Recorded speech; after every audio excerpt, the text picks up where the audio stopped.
దేవుని పరిశుద్ధ నామమునకు మహిమ కలుగునుగాక. కృపావాక్కు అను ఆధ్యాత్మిక కార్యక్రమమునకు మీకు స్వాగతం. ఈరోజు దేవుని వాక్యము, నాశనకరమైన గుంటలో నుండి, జిగటగల దొంగ ఊబిలో నుండి ఆయన నన్ను పైకెత్తెను.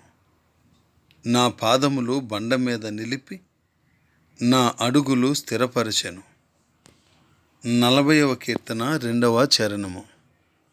ప్రియులారా, ప్రస్తుతము మనం జీవిస్తున్న రోజులు సముద్రపు అలల వలె అల్లకల్లోలంగా కనిపిస్తాయి. పురాతన కాలంలోని ఓడల వలె జీవితపు తుఫానుల గుండా మనం ప్రయాణించినప్పుడు వాటిని దాటడానికి స్థిరత్వం అవసరం.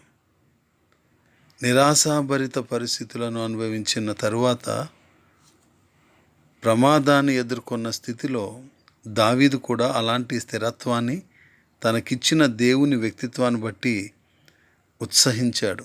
అతడు ఇలా ప్రకటించాడు: నాశనకరమైన గుంటలో నుండి, జిగటగల దొంగ ఊబిలో నుండి ఆయన నన్ను పైకెత్తెను.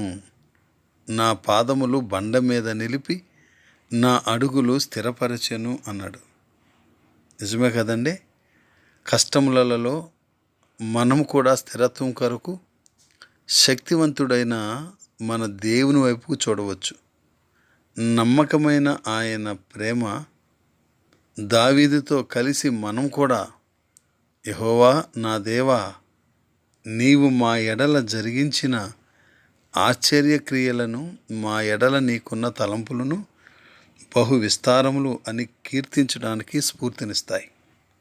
గనుక మన చుట్టూ ఉన్న ప్రపంచం ముక్కలైపోతున్నప్పుడు కూడా మనం నిలవబడుటకు క్రీస్తే స్థిరమైన బండ. అంతేగాని ఈ లోక ధనధాన్యాలు, స్థాయిలు, హోదాలు, అధికారాలు ఏవి కూడా మనలను నిలబెట్టలేవు. కేవలము క్రీస్తు అనే బండపైన మనం నిలబడినప్పుడు మాత్రమే ఈ లోకంలో ఎదురయ్యే శ్రమలను, సముద్రపు అలలను ఎదుర్కోగలం. అట్టి కృప దేవుడు మనకు అనుగ్రహించునుగాక.